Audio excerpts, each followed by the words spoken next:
사순절 6번째 주일입니다. 오늘도 온라인 예배로 하나님 앞에 예배를 드리도록 하겠습니다. 오늘 우리에게 주시는 하나님의 말씀 요한계시록 2장 18절로 29절까지 말씀입니다. 두아디라 교회의 사제에게 편지하라. 그 눈이 불꽃 같고 그 발이 빛난 주석과 같은 하나님의 아들이 이르시되, 내가 네의 사업과 사랑과 믿음과 섬김과 인내를 아노니 네 나중 행위가 처음 것보다 많도다. 그러나 내게 책망할 일이 있노라. 자칭 선지자라 하는 여자 이세벨을 내가 용납함이니 그가 내 종들을 가르쳐 꾀어 행음하게 하고 우상의 재물을 먹게 하는도다. 또 내가 그에게 회개할 기회를 주었으니 자기의 음행을 회개하고자 하지 아니하는도다. 볼지어다, 내가 그를 침상에 던질 것이요 또한 그와 더불어 가늠하는 자들도 만일 그의 행위를 회개하지 아니하면 큰 환난 가운데 던지고, 또 내가 사망으로 그의 자녀를 죽이리니 모든 교회가 나는 사람의 뜻과 마음을 살피는 자인 줄 알리라. 내가 너희 각 사람의 행위대로 갚아주리라. 두아디라에 남아있어 이 교훈을 받지 아니하고 소위 사탄의 깊은 것을 알지 못하는 너희에게 말하노니 다른 짐으로 너희에게 지울 것은 없노라.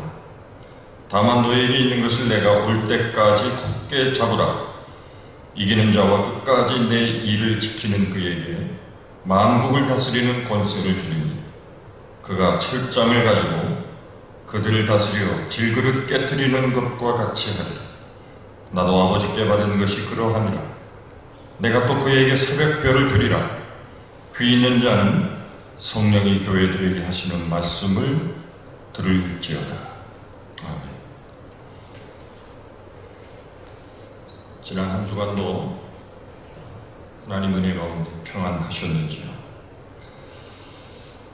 점점 이 코로나 바이러스로 인해서 많은 분들이 어려움을 당하고 있습니다. 사회적 거리두기를 통해서 많은 사람들은 고립과 외로움을 느끼고 있습니다. 또 일터를 잃어버리고 경제적인 많은 압박을 느끼는 분들도 계십니다. 이 어려운 시기에 우리 하나님께서 우리에게 무엇보다도 크신 은혜와 긍휼을 베푸셔서 이 어려운 시기에 우리가 더욱 주님을 바라게 하시고 이 어려움을 지혜로 잘 극복할 수 있는 하나님의 귀한 자녀 우리 모두가 될 수 있기를 간절히 기원하고 기도합니다. 제3의 물결을 썼던 엘비 토플러가 힘의 전환이라는 책에서 미래의 세계를 지배하는 자는 이런 사람들일 것이다 라고 말한 적이 있습니다. 첫째는 지식을 가진 사람, 두 번째는 권력을 가진 사람, 세 번째는 부요함을 가진 사람이라고 했습니다. 그가 말한 것이 오늘 우리들의 삶에서도 그대로 적용되고 있다는 것을 부인할 수 없습니다. 오늘 많은 사람들은 이 세 가지의 요소를 가지기 위해서 노력하고 거의 광적으로 추구하고 살아가고 있습니다. 그런데 리차드 포스트라고 하는 영성학자는 이 세 가지를 조금 바꾸어 설명했습니다. 그가 쓴 책 가운데 돈, 섹스, 권력이라는 책이 있습니다. 세상을 움직이는 힘이 바로 이 세 가지일 것이다 라고 말했습니다. 세상을 다스리는 힘이 여러 가지로 설명할 수 있겠지만 사실은 이 세 가지로 압축해서 생각할 수 있다는 것입니다. 그래서 이 세 가지는 모든 사람이 하나님을 대신할 수 있는 것처럼 떠받치고 살아가게 된다는 것입니다.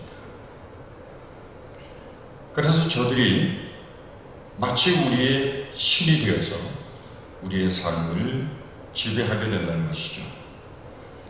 조상들이 선앙당에 가서 물을 떠놓고 비는 것만 우상 숭배가 아닙니다. 문명이 발달한 만큼 우상의 성격도 매우 간교해졌다고 말할 수 있습니다. 사탄은 현대인을 공격하기 위해서 이런 현대적인 우상들을 사용하고 있습니다. 그 대표적인 것이 바로 이런 지식과 권력과 부여의 우상입니다. 성경을 보시면 이 마지막 시대에 일어나는 많은 징조들 가운데 특별한 징조가 있다고 말했습니다. 사단이 할 수만 있으면 택한 사람이라도 미혹하여 넘어뜨리려고 하고 있다는 것입니다. 그래서 마태복음 24장 24절에 거짓 그리스도들과 거짓 선지자들이 일어나서 표적과 기사를 보여주며 할 수만 있으면 택한 하나님의 자녀라도 미혹할 것이라고 했습니다. 어떻게 미혹하나요? 사단의 가장 무서운 전략은 바로 주님이 세우신 교회를 변질시키시고 타락시키는 것입니다. 그러기 위해서 목회자의 권위를 땅에 떨어뜨리고 목회자의 신학과 철학을 성경 중심이 아니라 인간 중심으로 따라가게 하는 것입니다. 오늘 사도 요한이 두아디라 교회의 사제에게 이런 경고의 말씀을 하셨습니다. 먼저 예수님이 이 두아디라 교회에 자신이 누구이신지를 밝히고 있는 모습을 먼저 보게 됩니다. 18절에 보시면 두아디라 교회의 사제에게 편지하라. 그 눈이 불꽃 같고 그 발이 빛난 주석과 같은 하나님의 아들이 이르시되 했습니다. 계시록에서 예수님을 가리켜서 하나님의 아들이라고 부른 것은 이것밖에 없습니다. 이 주님의 모습은 1장에도 나타납니다. 그의 머리와 털의 희기가 흰 양털과 같고 눈과 같다고 했습니다. 그의 눈은 불꽃 같고 그의 발은 풀무에 단련한 빛난 주석과 같다고 했습니다. 오늘 두아디라 교회에 보내는 말씀 가운데도 예수님은 이런 모습으로 나타나셨습니다. 그 눈이 불꽃 같다고 말씀했습니다. 다시 말하면 심령의 깊은 곳까지도 꿰뚫어 보시는 하나님, 우리의 모든 마음의 중심 어느 곳 하나도 놓치지 않고 우리의 모든 비밀까지도 아시는 하나님, 모르시는 것이 없으신 지식의 하나님, 우리 예수님은 교회의 실상을 속속히 하십니다. 오늘 우리들의 형편을 아십니다. 내 마음의 생각도 아십니다. 그래서 모든 것을 알 수 있는 불꽃 같은 눈을 우리를 향해 밝히 뜨시고 바라보고 계십니다. 그 주님께서 우리의 모든 형편을 주께서 위로해 주시고 주의 은혜 가운데 우리의 모든 삶의 형편을 주의 선한 뜻 가운데 인도해 주실 줄 믿습니다. 두 번째, 그 발이 빛난 주석과 같다고 했습니다. 주석은 놋을 말합니다. 청동을 말합니다. 철기류 가운데 가장 강한 철기입니다. 또 이것은 강한 능력과 더불어서 순결을 의미합니다. 수천 도의 열을 가해서 그 풀무불을 통해서 불순물이 빠져나가, 그래서 가장 순결한 순도가 높은 놋을 주석이라고 말합니다. 이렇게 강한 능력과 그 순결을 상징하는 예수님, 그 예수님의 그 강한 발로 원수들을 짓밟아 버릴 수 있음을 분명히 말씀하고 있습니다. 예수님께서 두아디라 교회에 하시는 말씀입니다. 그러면 두아디라 교회는 어떤 교회일까요? 사도행전 16장을 보시면 사도 바울이 마게도냐로 가는 도중 이 빌립보에 들리게 되었습니다. 그곳에서 전도하다가 두아디라시에서 자색 옷을 가져와 장사하는 루디아라고 하는 여인을 만나게 됩니다. 그가 바울을 통해 전해주시는 예수 그리스도의 복음을 듣고 그를 믿고 그의 가정이 다 예수를 영접하게 됩니다. 그래서 그곳에 빌립보 교회가 세워지죠. 바로 이 루디아의 고향이 두아디라입니다. 전설에 의하면 루디아는 자기의 고향으로 돌아가서 복음을 증거하기 위해서 교회를 세웠다고 말합니다. 이 두아디라라고 하는 도시는 상업과 공업이 발달한 도시였습니다. 사람들의 생활 수준이 매우 넉넉한 곳이었습니다. 그런데 그 두아디라 성에서 사업을 하기 위해서는 반드시 협동조합에 가입해야만 했다고 합니다. 그런데 그 조합의 회원이 되면 저들은 그곳에서 우상 숭배를 했습니다. 그것을 조장했던 여인이 자칭 선지자인 이세벨이었습니다. 그러다 보니까 예수님을 믿는 자들도 이 협동조합의 회원이 되어서 자연히 저들이 행하는 우상 숭배에 가담할 수밖에 없었습니다. 그래서 예수님은 이것을 영적인 간음이라고 말씀하셨습니다. 뿐만 아니라 교회가 그것을 용납했습니다. 사실 하나님을 믿고 있는 우리 그리스도인들까지도 오늘 우리는 이런 물질이라고 하는 우상, 만몬의 신 앞에 우상 숭배하지는 않는가 하는 것입니다.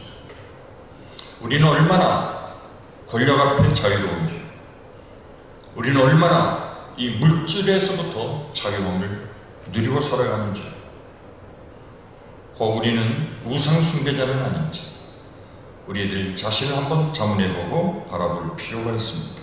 왜냐하면 사도 바울은 골로새서 3장 5절에서 우리가 마음에 품은 모든 욕심과 탐심은 마치 우상 숭배와 같다고 말씀하셨기 때문입니다. 지난주에 말씀드린 버가모 교회를 위협하고 있었던 우상이 있었습니다. 그것은 권력이었고 지식이었고 건강이었습니다.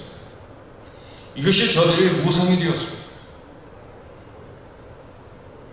저들에게 권력과 지식이 주어질 수 있다면 양심까지도 팔아넘길 수 있는 버가모 사람들의 모습은 오늘 현대인들과 크게 다를 바가 없습니다.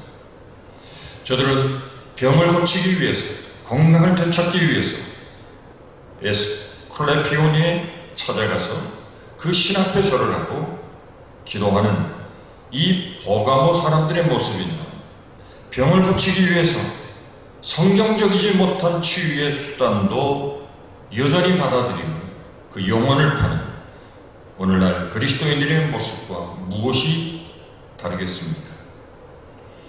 주께서 버가모 교회를 향해서 지적하고 있는 죄는 이런 우상 숭배의 죄와 또 하나 음행의 죄였습니다.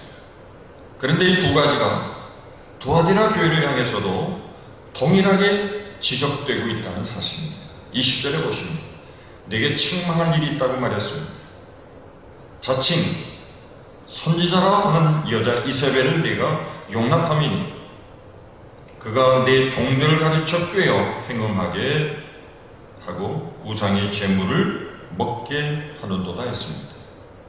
버가모 교회는 지식과 권력과 이 건강의 우상을 추구하다가 결국 우상 숭배와 음행의 죄에 빠져들게 되었습니다. 그러나 사단은 이 두아디라 교회에 대해서는 다른 방법으로 접근하고 있음을 보게 됩니다. 바로 물질의 풍요와 그것을 더 얻기 위한 이 욕망을 이용해서 그들로 우상 숭배와 음행의 죄에 빠져들게 했던 것입니다. 오늘날 가장 강력하고 간교한 우상은 물질입니다. 오늘 이 물질은 우리 모든 사람들이 우상이 되어 있습니다. 오늘날의 모든 도시를 점거하고 있는 가장 거대한 물질의 우상, 이 두아디라 도시 가장 한복판에도 이 만몬의 신이 서 있었던 것 같습니다. 두아디라는 버가모에서 동쪽으로 약 64km 정도 떨어진 곳에 위치하고 있었습니다. 그리 큰 도시는 아니었다고 합니다. 그런데 이 두아디라 도시는 섬유나 또 그 섬유에 염색을 하는 일, 또 피역 이런 것들을 통해서 많은 부를 얻게 되었던 도시였다고 합니다. 특별히 옷감 장사로 유명한 도시였습니다. 이런 산업의 발달로 오늘날의 노조와 비슷한 길드라고 하는 협동조합이 크게 발달되었다고 합니다. 여성으로서 일찌감치 해외 진출을 시작한 사업가들도 많이 있었습니다. 두아디라 도시가 배출했던 유명한 여성 사업가 중 한 사람이 바로 이 루디아였습니다. 이미 말씀드린 사도행전 16장에 의하면 이 여인이 마게도냐 빌립보에 왔었는데 장사하려고 소아시아에서 유럽까지 진출했던 것입니다. 두아디라 사람들은 부지런히 돈을 모아들였습니다. 그리고 그 돈을 하나님의 사업에도 아주 열심으로 투자했습니다. 19절을 보시면 내가 네 사업과 사랑과 믿음과 섬김과 인내를 아노니 네 나중 행위가 처음 것보다 많도다 했습니다. 여기에서 사업은 비즈니스가 아니라 주님의 일입니다. 그들은 비교적 유복한 환경에 살면서 열심으로 주님을 섬기고 사랑하고 믿고 봉사하고 인내했던 매우 아름다운 교회였습니다. 그들은 에베소 교회가 가지고 있었던 장점들을 가지고 있었습니다. 그러나 에베소 교회가 잃어버렸던 서로 사랑하는 일에 어느 교회보다도 열심을 가지고 있었습니다. 그리고 두아디라 교회는 처음보다 시간이 지날수록 점점 더 좋은 일을 많이 행했다고 예수님이 칭찬하셨습니다. 예수님께서는 오늘 본문 2장 19절에 내 사업, 사랑, 믿음, 섬김, 인내를 아노니 내 나중 행위가 처음 것보다 많다고 말씀하셨습니다. 그 나중 행위를 사업, 사랑, 믿음, 섬김, 인내 이 5가지 단어로 설명하셨습니다. 여기 행위라고 하는 것은 하나님께 바친 저들의 봉사를 의미하는 말입니다. 사랑은 행위의 기초입니다. 모든 행위, 저들이 교회를 위하여 섬기는 이 모든 일은 사랑에서부터 시작이 되었습니다. 저들의 신실한 믿음, 저들의 신앙을 끝까지 지키는 인내의 모습, 이것이 주님께 칭찬을 받고 있었던 것입니다. 물질적인 축복을 받았습니다. 교회들은 열심을 다해서 주님을 섬겼습니다. 더욱더 위를 향해 올라가고 있었던 번영의 교회였습니다. 하나님의 큰 복을 누리며 있었던 교회였습니다. 이것이 두아디라 교회의 모습입니다. 이렇게 물질의 축복 속에서 주님을 섬기던 두아디라 교회가 서서히 그 생명력을 잃어버리고 있었습니다. 두아디라 교회가 직면한 위기의 정체가 무엇일까요? 주님은 이 교회를 향해서 무엇을 권면하고 계십니까? 첫째, 이 두아디라 교회가 주님께 책망받았던 것이 있습니다. 첫째로 이세벨을 지도자의 자리에 용납했던 것입니다. 구약을 보시면 이세벨은 아합 왕의 부인입니다. 구약이 존재하는 인물이죠. 당시 아합 왕의 통치력도 막강했지만 그 부인의 영향력도 그에 못지않았습니다. 이세벨은 이스라엘 백성들로 우상 숭배의 죄악에 빠져들게 했습니다. 도덕적으로는 문란한 생활을 하도록 부추겼습니다. 오늘 본문 20절을 보시면 주님이 책망할 일은 바로 자칭 선지자라고 하는 이 여인 이세벨을 용납했다는 것입니다. 그는 종들을 가르쳐 꿰어 행음하게 하고 우상의 재물을 먹게 하는 도다 했습니다. 많은 학자들은 이세벨이 두아디라 교회의 지도자의 부인이 아닐까 생각합니다. 이런 추측은 구약시대의 이세벨이 이스라엘 백성들을 우상 숭배의 죄악으로 유도했던 것처럼 어떤 특정한 여인의 나쁜 영향이 그 당시 두아디라 교회의 교인들에게 많은 영향을 미친 것이라고 하는 가정에서 나온 것입니다. 그러나 분명히 알 수가 없습니다. 이 여인은 아마 경제적으로 대단히 부유했던 여인이었을 것입니다. 그래서 교회 안에서 영향력을 발휘할 수 있었던 이런 조건을 가지고 있었습니다. 이것 때문에 두아디라 교회는 이 여인을 쉽게 지도자의 자리에 앉혔던 것입니다. 만약 그것이 사실이라면 두아디라 교회는 중요한 실수를 범하고 있는 것이었습니다. 한 사람을 평가하는데 그의 믿음이나 그의 신실함이나 그의 신앙보다 물질을 우선적으로 평가했기 때문입니다. 물론 이 여인이 신앙이 전혀 없는 여자라고는 말할 수 없습니다. 이 여인에게 붙여진 명칭이 무엇입니까? 자칭 선지자라 하는 여자 이세벨, 이렇게 표현하고 있습니다. 자칭 선지자라고 하는 것을 보아서 이 여인은 아직 교회 안에서 공식적으로 용납될 수 있는 지도자는 아니었다는 말입니다. 그러나 신앙적인 영향력을 여전히 가지고 있었던 여인에게는 틀림이 없습니다. 어쨌든 이 여인이 이런 물질적인 부유함을 통해서 교회 안에 자신의 세력을 확장해 갔다면 이 두아디라 교회는 분명히 잘못된 방향으로 나아갈 수밖에 없었을 것입니다. 우리도 바로 그 정죄 속에 빠질 수 있는 연약함을 가지고 있습니다. 이 말씀을 통해서 다시 한번 교회가 복음과 말씀이 온전히 세워지는 교회가 될 수 있어야 할 것입니다. 두 번째, 그들은 이세벨의 철학을 수용하기 시작했습니다. 22절에 보시면 볼지어다 내가 그를 침상에 던질 터이요 또 그로 더불어 가늠하는 자들도 만일 그의 행위를 회개치 아니하면 큰 혼란 가운데 던지게 될 것이라고 말했습니다. 문맥을 잘 살펴보시면 여기서 말하는 간음은 반드시 육체적인 것만을 의미하지 않음을 알 수 있습니다.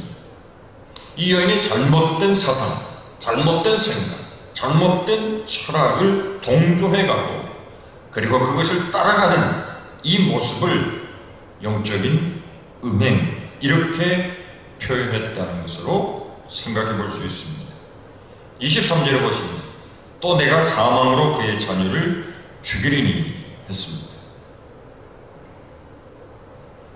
모든 교회가 나는 사람의 뜻과 마음을 살피는 자인 줄 알지라.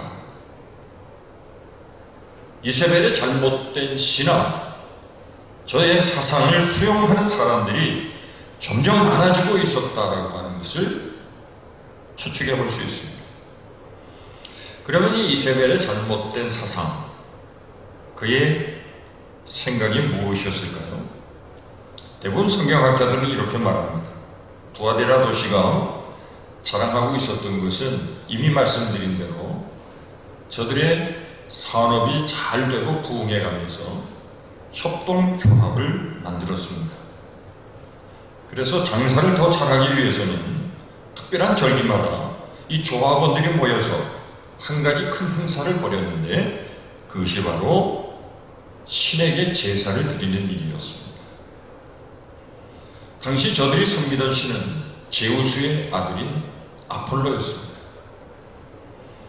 아폴로 신에게 제사를 드리면서 우리가 돈을 더 많이 벌게 해달라고, 우리가 더 많은 것을 부여하게 누릴 수 있도록 아폴로에게 제사를 드렸습니다. 그리고 그렇게 아폴로 신에게 잘 보이면 저들은 장사가 잘 된다고 생각했습니다. 그래서 정기적으로 이 아폴로 신전에서 우상 숭배하는 일이 있었습니다. 그래서 오늘 본문 18절을 보시면 예수님께서 자신을 소개하실 때 나는 하나님의 아들이라 이렇게 말씀하셨습니다.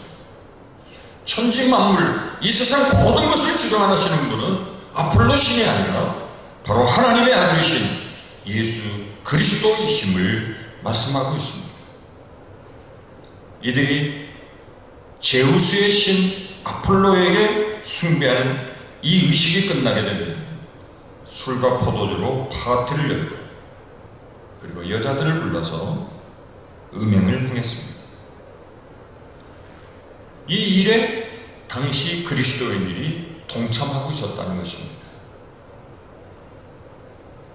그 도시에 살면서 장사하는 사람들, 반드시 이 행사에 조합원으로 참여할 수밖에 없었습니다. 저들에게 마음에 갈등이 있었겠죠. 하나님을 믿는 우리들이 아폴로 신에게 제사를 해야 하는가 하는 것이죠. 이때 이세벨이 아마도 이런 생각으로 사람들을 설득해 나갔을 가능성이 있다는 것입니다. 여보십시오. 이 도시에 우리가 살면서 조합에 가입을 하지 않고 우리가 어떻게 장사를 할 수 있겠습니까?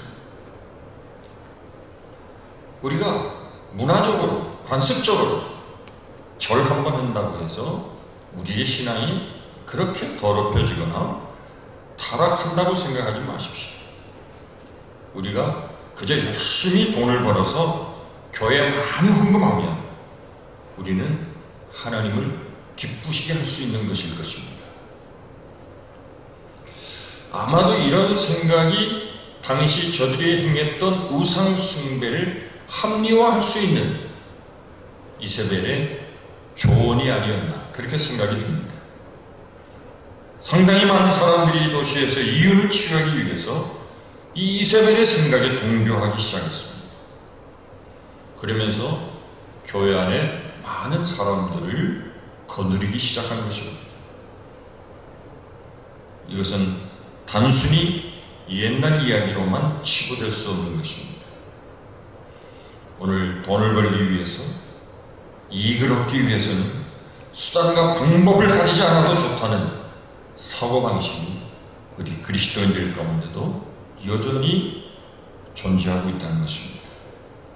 내가 장사하는 순간만큼은 내가 그리스도인이 되지 않아도 좋고 기독교적인 성경적인 생각을 고집하지 않아도 좋다고 생각하는 사람들이 얼마나 많습니까? 우리 주인은 그리스도인다운 양심을 팔아버리고 만몬의 신 앞에 무릎을 꿇는 자들이 없지는 않은지, 목표를 달성하기 위해서 수단과 방법을 가리지 않아도 좋다는 생각이 바로 이세벨의 생각이었고 많은 교인들이 그것에 동조하고 있었다는 것입니다. 세 번째로 그들은 하나님이 주신 회개의 기회를 거절했습니다. 21절을 보시면 또 내가 그에게 회개할 기회를 주었으되 그 음행을 회개하지 아니하는도다 했습니다. 그들이 왜 회개하지 않았을까요? 그것을 짐작하기는 어렵지 않습니다.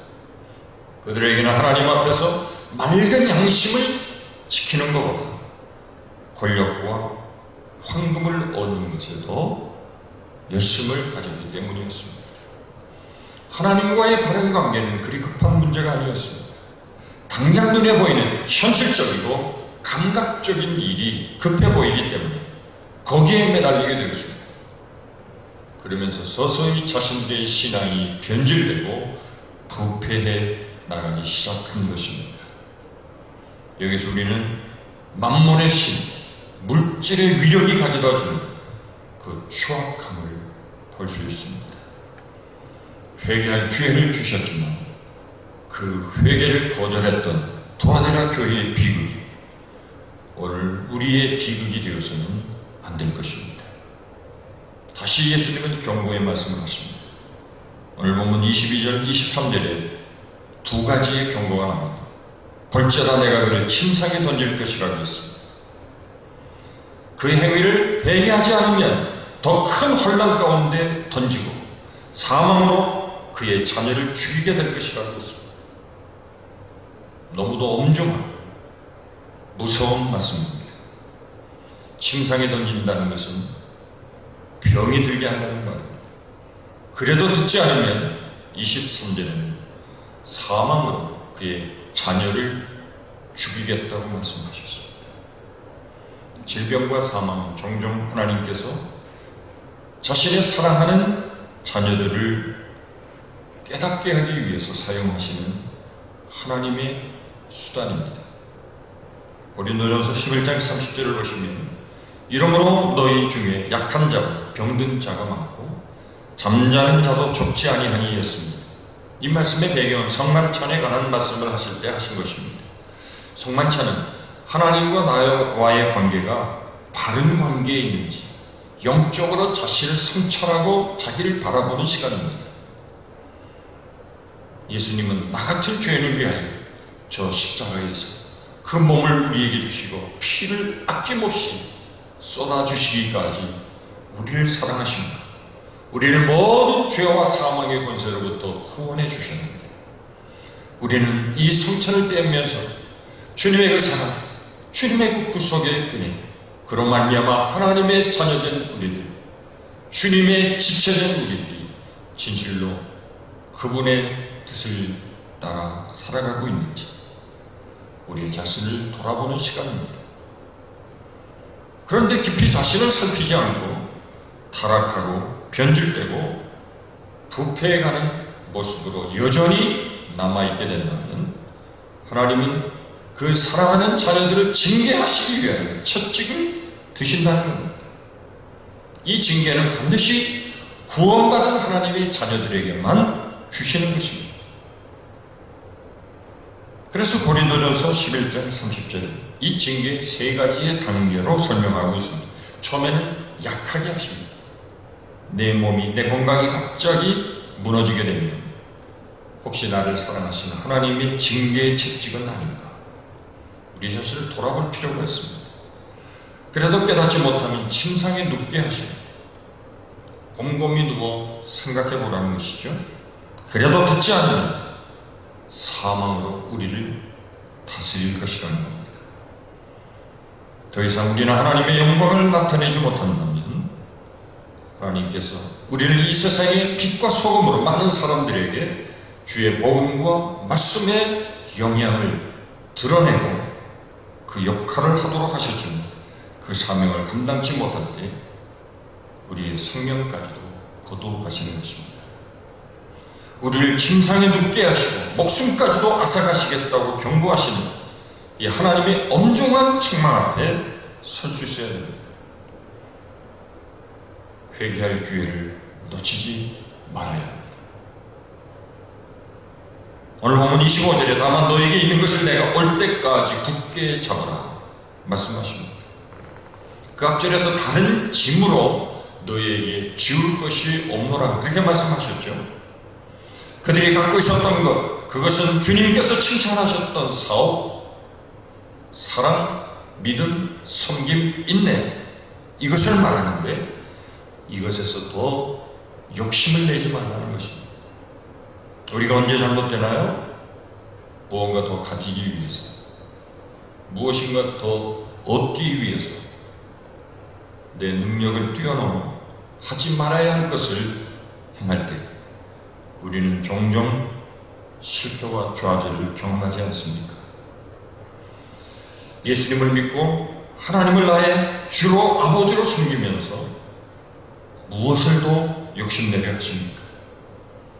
서양 속담에 수의에는 주머니가 없다는 말이 있습니다. 우리가 죽고 나서 입게 될 수의에는 주머니가 없습니다. 아무것도 가져갈 것이 없다는 말입니다. 주를 위하여 이 땅에서 남겼던 고귀한 삶의 발자취만이 영원히 하나님 앞에서 기억될 것입니다. 그러므로 다른 것을 잡으려 하지 말고 주님이 인정하시고 칭찬하시는 그것을 굳게 잡고 살아가실 수 있기를 바랍니다. 마지막으로 주님의 약속을 믿고 지키고 승리하는 자에게 주시는 약속의 말씀이 있습니다. 첫째는 철장의 권세를 주신다고 했습니다. 다시 말하면 만국을 다스리는 권세를 주시겠다는 것입니다. 세상의 왕이 되는 것, 세상의 통치자가 되는 것, 세상에서 권력을 잡기 위해서 많은 사람들이 얼마나 그 권력에 취하여 살아가는 것입니다. 그러나 우리 모든 그리스도인들에게 마지막에 이 만국을 다스리는 철장의 권세를 우리에게도 주시겠다고 약속해 주셨습니다.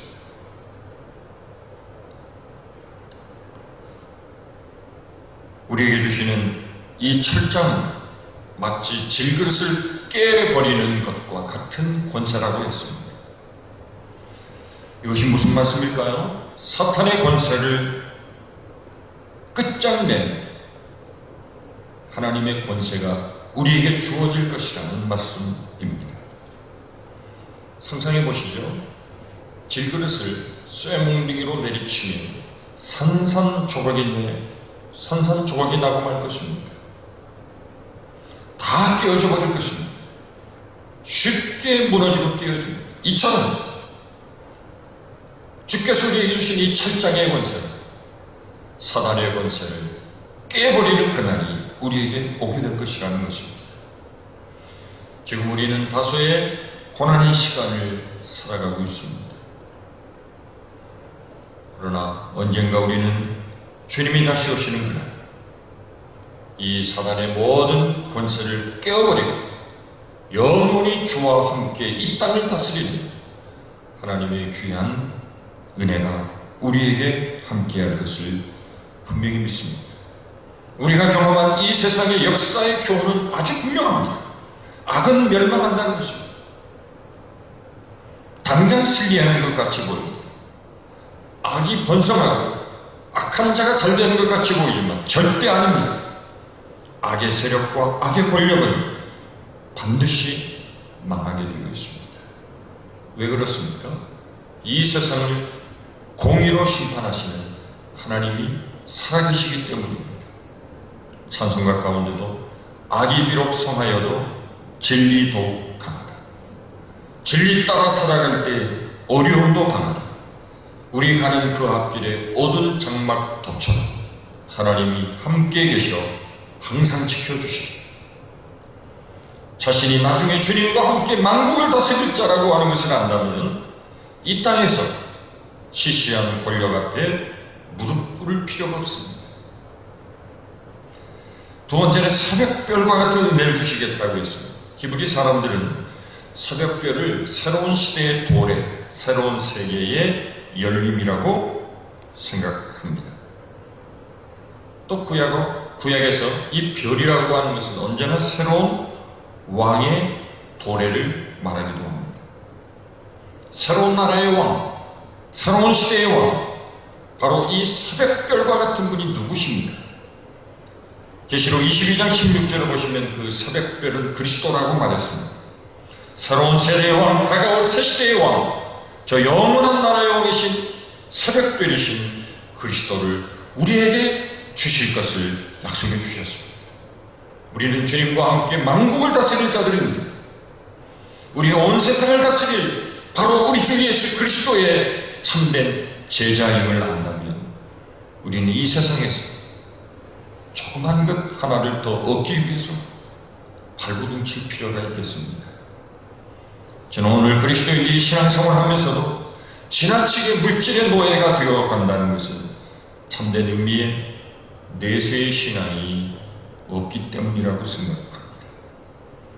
우리가 장래 우리에게 임할 천국의 주인이고 다가올 더 영원한 나라의 사람들이라는 것을 우리가 참으로 믿는다면 조금 더 잘 살고 조금 더 못 사는 것이 뭐가 그렇게 문제가 되겠습니까?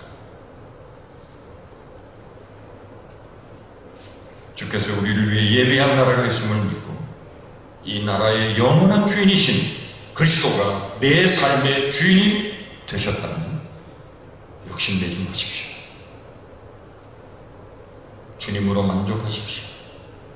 주님이 우리의 모든 삶을 책임져 주실 것입니다. 우리의 부족한 것을 주님이 채워주실 것입니다. 세상과 타협하지 마십시오. 하나님의 능력과 축복을 상실하게 될 것입니다. 무엇보다도 이 진리의 교훈에 굳게 서서 주님의 약속을 통해 이 어려운 시대를 이겨내고 주님과 함께 동행하는 이 아름다운 축복이 저와 여러분들의 삶을 더 부여하게 하실 줄로 믿습니다. 우리 하나님의 귀하신 은혜가 이번 한 주간 여러분의 모든 삶 가운데 위로가 되시고 힘이 되시고 주님이 함께 하심을 통해서 세상과 단절된 외로움과 우리의 마음에 고독함이 사라지고 주님과 더불어 기뻐하는 하루하루의 삶 믿을 수 있기를 간절히 축복합니다. 기도하겠습니다. 감사하신 하나님, 이 땅의 주가 되시고 모든 것의 모든 것이 되시는 하나님, 이 세상은 우리를 유혹하고 우리를 넘어뜨리려고 하지만 우리로 인하여 주님의 거룩하신 뜻이 이 세상에 오히려 빛이 되고 소금이 되고 많은 사람들이 빛 대신 주님께로 돌아오게 하시고 그분을 통하여 진정한 부요함을 얻게 하시고 주님과 함께하는 것이 세상에 가장 복된 것임을 알게 하여 주시옵소서. 주님과 함께할 때 우리의 모든 필요를 하시고 우리에게 필요한 모든 것을 넘치도록 후히 부어주시는 주님으로 인하여 우리의 삶이 부족함이 없이 여호와 하나님 나의 목자 되심으로 우리의 삶이 큰 은혜와 축복의 삶을 날마다 누리게 하여 주시옵소서. 이 코로나 바이러스로 인하여 많은 사람들이 지쳐가고 있습니다. 하나님 힘을 주시고 다시 한번 주님을 바라보게 하시고 우리의 자신을 돌아보는 시간이 되게 하시고 더 주님 앞에 가까이 나아가는 주님과 함께하는 깊은 영적인 교제가 우리의 시간들 가운데 많아지게 하옵소서. 예수님의 거룩하신 이름으로 기도하옵나이다. 아멘.